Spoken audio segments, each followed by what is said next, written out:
Hey everybody, welcome to Byzantine Music 0, Week 2, Beginning Notation. This is a re-upload from the last live upload that we did of this because it had also some audio glitches. So this will be the more official version of this lesson. First things first, let's just go and review Week 1. So in Week 1, we just kind of talked about the basic elements of Byzantine notation, solfege, ison, chironomy, modal organization, and the ison or isokratimada by mode. So here's our basic elements. In Byzantine music, Byzantine chant, there are two elements, basically. There's melos, melody, and then there's ison, isokratima, which is also, we just call it by its Greek name, ison, which is the accompaniment. So here we have a little hybrid notation that I use for my personal scores.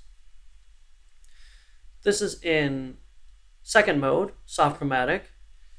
You have this red symbol here and this red note here. The red symbol is actually part of the Byzantine notation, but we've put it above both. And that's a marking to determine what isokratima you're supposed to have, which is the note the, which is G. We'll get into it in a second. And then here the melody is written with these neumes and then translated into Western notation here. So you would go good. Let's see if we have that note right.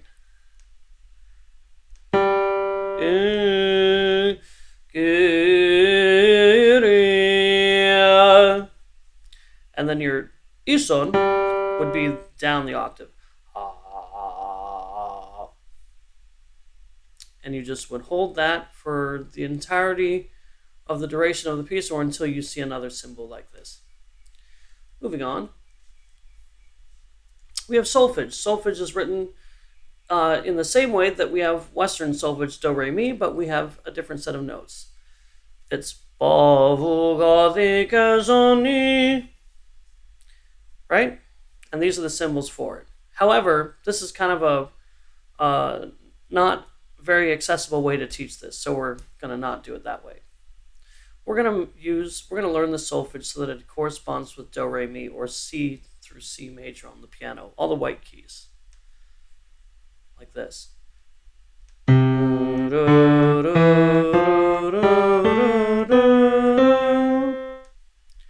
re, mi. Do, re, mi, fa, sol, la, ti, do. But in this genre, we have a different set of names for the do, re, mi's. And it's ni, ba, vu, ga, thi, ge, zo, ni.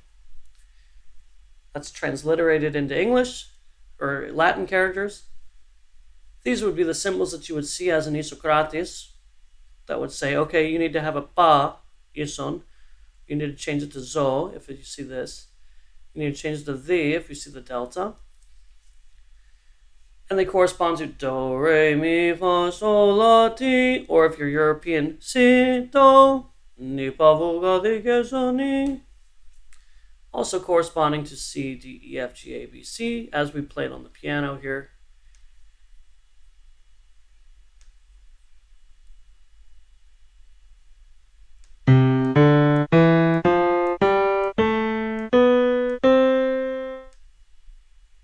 That's just C to C. And then we also have it represented as the C major scale on the staff. So, ison chironomy. In the same way that we have all of these notes, and they're all represented by ni, pa, vu, ga, di, ke, zo, ni for C major to C major, we have a set of hand signs that we can use to instruct our isokrates to use those notes, to hit those notes and change their ison to that. So, these are what they are.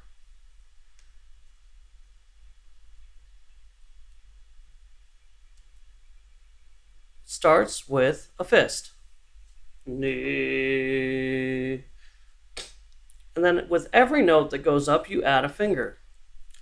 Ba, vu, and then so forth. Ga, di, ke, Now we don't have 6 fingers, so we just change to a thumb. Zo. And then if we want to hit a high knee on top, we just go do another fist. So it would look like this if you look down the screen here.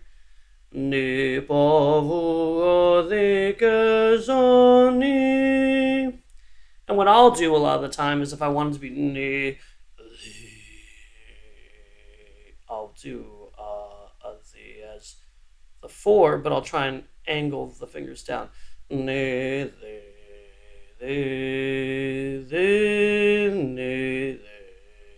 ga, ga. See the difference? You can kind of choose an octave depending on how you gesture it. And then let's just really quickly recap on modal organization. There's 8 modes total, basically. There's more, but let's just call it 8 for now. You have 4 regular, 4 plagal. They all have apikimata, which are the intonations that the chanter says to basically let you know what mode you're in. And then you have 3 basic speeds. Irmologic, which is like and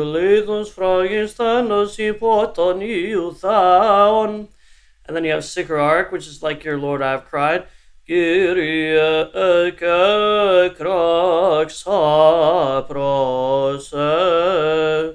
Or you have your Papatic.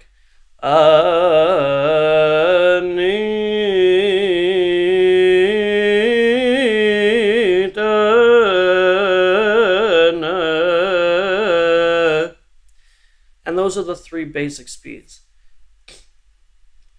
One of them is 1 or 2 notes per syllable, maybe sometimes 3. One of them is usually kind of a middle speed. Sometimes it has 1 note per syllable, but the general tempo is lower. And then Papatic, as you can see, has a lot of notes per syllable. And one thing that you should notice is that modes do change according to their speed. So second mode, Irmologic, is actually hard chromatic. And then when it's Sticker-aric, it's soft chromatic. We'll get into that later. Right now we're just going to look at the isokratimata for every mode. We'll get our pitch back here. No, so that's your C. So, first mode. This is the key signature. Sometimes it'll just say hijos and then an alpha. But this is a more deliberate style of showing the mode. And then your apígima is ananes. Ananes. That's the first mode. And your doxa sounds like this. Doxa patrike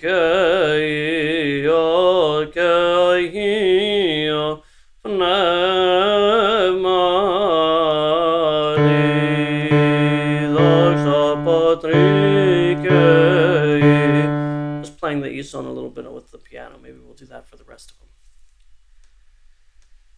Moving on, we go to the plagal of the first mode, which looks, the key signature looks similar, except it has the PL, the P lambda, which means plagios, which means plagal. Good thing to remember is if you see that, the mode is always going to be plagal something. Sometimes they'll actually write B lambda period alpha for plagal 1. And it's this a similar apígima, except it's ananes, not ananes. Ananes.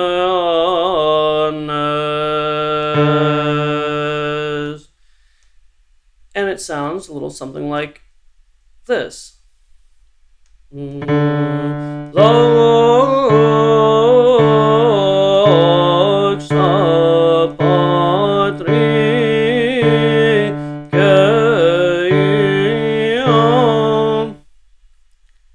right along. Mode 2 is neanes. Again, it would say hijos and then have a vita, a B. Neanes. Sorry, I'm going sharp. Neanes. And the east one is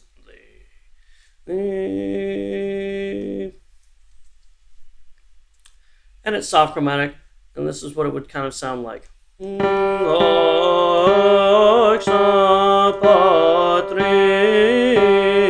So you would use the four fingers to denote the isokratima for second mode. And since the other one was ba is one note above ni. So when we were doing this, you would typically see one finger. And then you would hold that ba. Plagal second is also on ba, as written here. And just like all the other plagal modes, you can also write it as hijos, PL, B lambda, period, vita. And this is hard chromatic on ba. And instead of neanes, it's nejanes. And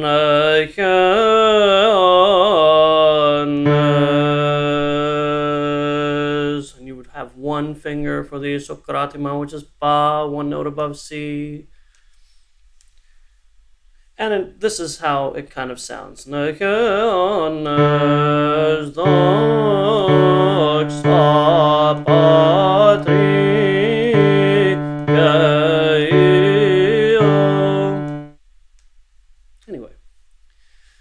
then you have third mode.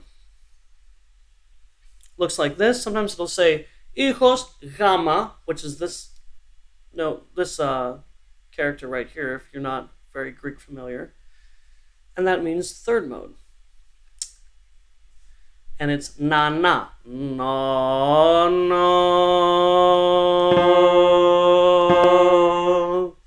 And ga being ni, ba, vu, ga. Three notes above ni. No, no. So you'll typically see 3 ga, ba, 1, nothing, ni. Those will be the three isokratima that you'll see most often. So no, no. And let's say we want to go to ni first for this first part. Notice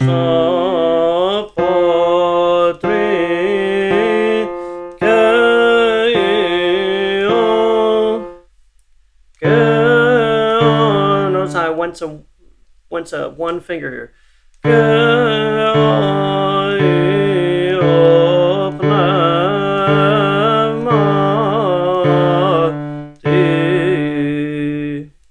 That's third mode. Grave, also known as varis, will either be written like this, or it'll say hijos varis. Varis usually means a different type of mode.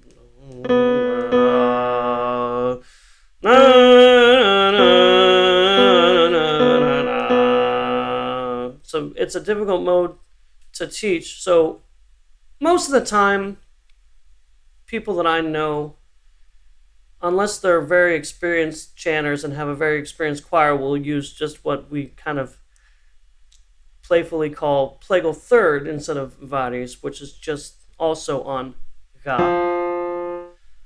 And instead of being na, it's a-nes. A-nes.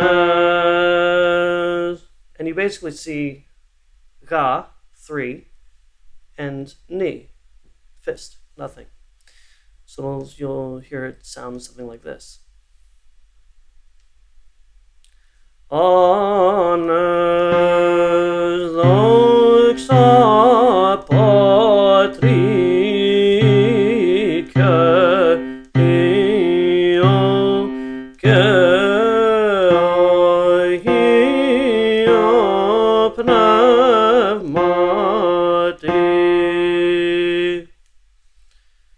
Sometimes you'll see ba, but not too often. And then finally we have mode 4 and mode plagal 4. So here's mode 4. There's two flavors you usually see. That's why I included both of them. This is the irmologic. This is called legetos. And this is on vu. Legetos. You would hold the 2. This is for your like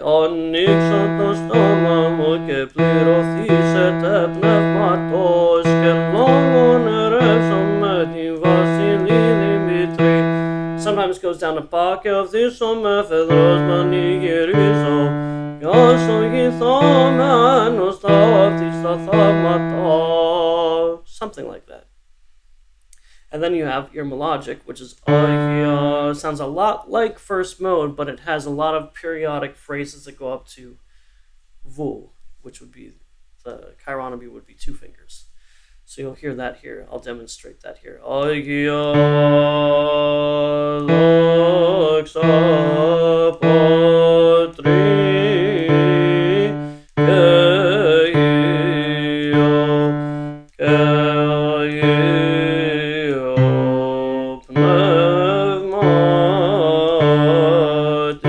But see how it started with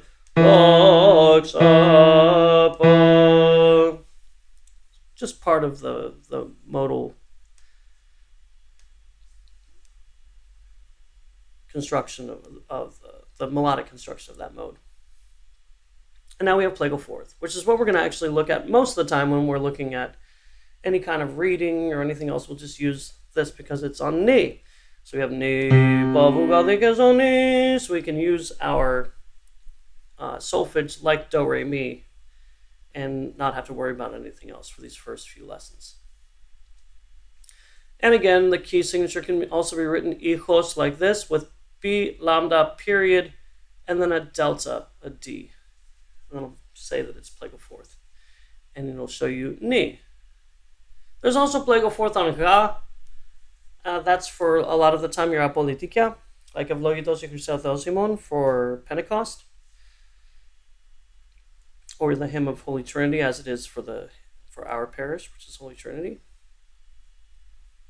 And the apikima for plagal fourth on ni is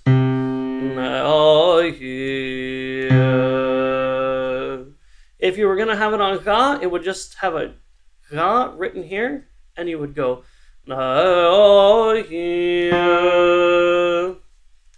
just like that, easy peasy. But here's plagal fourth on ni, just a couple of bars, give you an idea of how it sounds.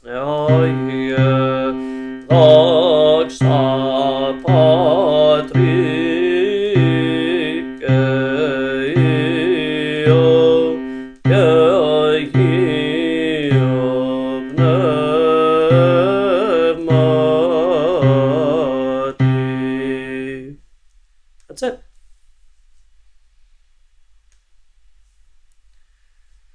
So now let's get to what we are actually here to learn right now. This is the beginning notation.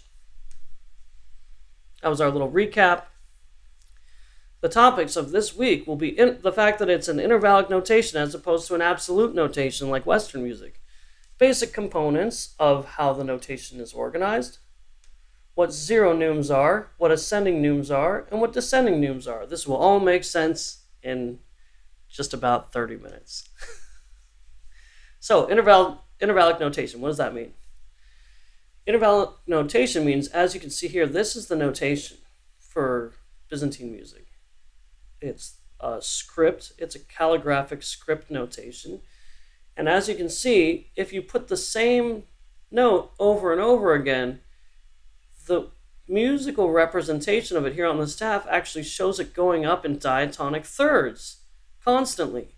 So what does that mean? That means that this symbol tells the melody to go up or down. These little red symbols here tell you what note you're on and what note you've hit. So let's talk about the basic components.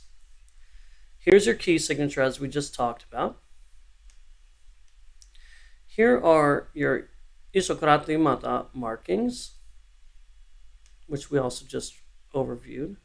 Here's some rhythmic markings, this little red gamma, this little black Nike swoosh looking thing, and then another red gamma here. Those are rhythmic modifiers. We won't get into those quite yet. And then these are the neumes, the largest symbols in the notation. Here's some more components. Here's the text, obviously. This is called a martyrion, tells you where you are. So this delta here says that you're on the, and then this little symbol here says that you're on soft chromatic mode, which, as you can see, is represented here with the key signature. This is called a fthora. This is when you modulate and change the actual tuning structure of whatever the scale is that you're on. So what this is telling you is that when you hit this note, you need to be hard chromatic on this note. And as you can see, the key signature changes in the Western notation to reflect that. So this turns into proshkas. Now we have G flat instead of da da da da da, it becomes na na na na. Hard chromatic. Now let's talk about the neumes. These are zero neumes. You don't go up or down at all. You stay on the same notes you were on before. So when you see an ison and you're on a C or you're on a ni, you will stay on ni or stay on C. Same with the petasti that serves as a platform for the ison. You'll notice that the petasti is kind of a neume that represents to the idea of ornamenting whatever you are singing on that note. We won't talk about ornamentation for a while, if we do at all. Ascending neumes. These are the ones that take you up one diatonic note. So if you're on ni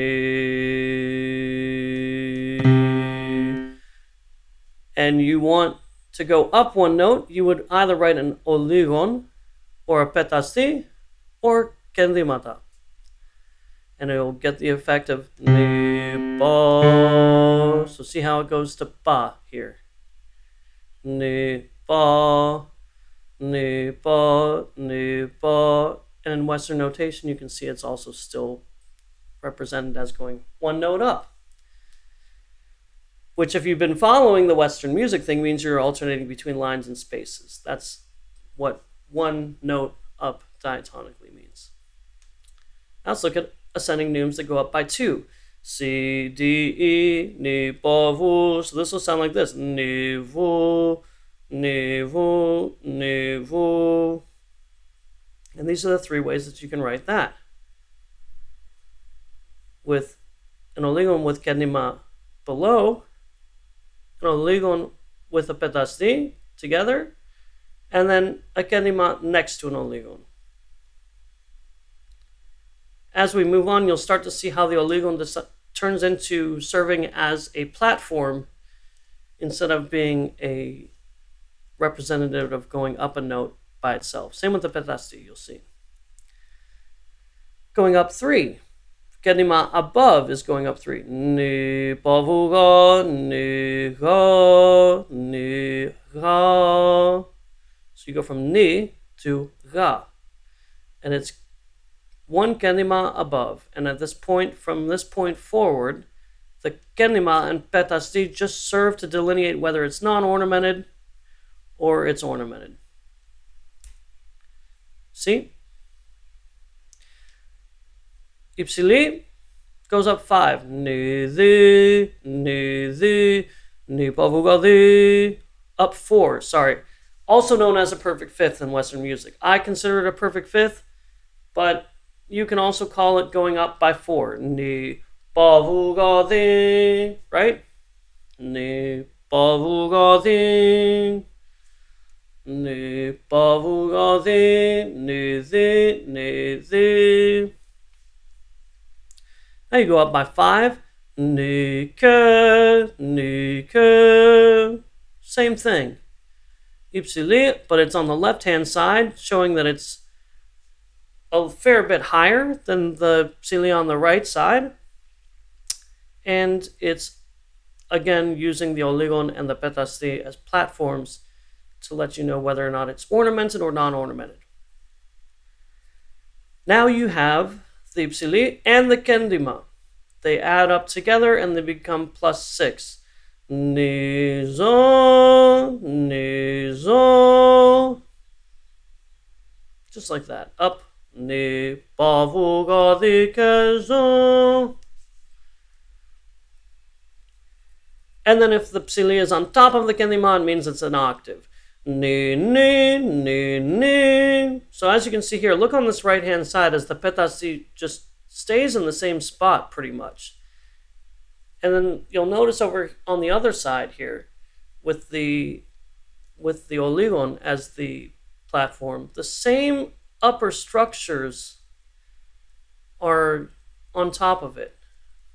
So it's a good way for you to remember that both of these actually have the same function from a very fundamental musical level. But there are ornaments that you can learn to sing over the petasti note.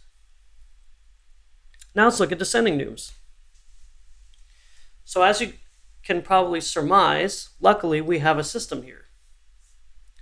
The petasti, I'll go through all of them really quick, is serving as a platform over all of the ornamented descending neumes as well.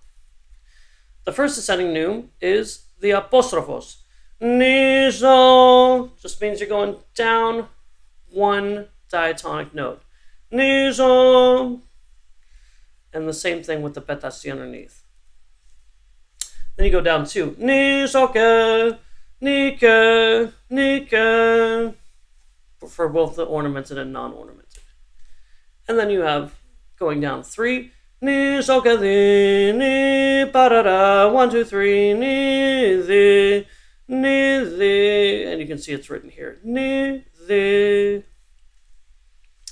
And you can continue doing the ornamented thing by putting a petasti underneath, but for now we're just going to show you the non-ornamented because you don't see it so often that you jump down, -4, -5, -6, and then also have to do a petasti on top. It doesn't usually happen.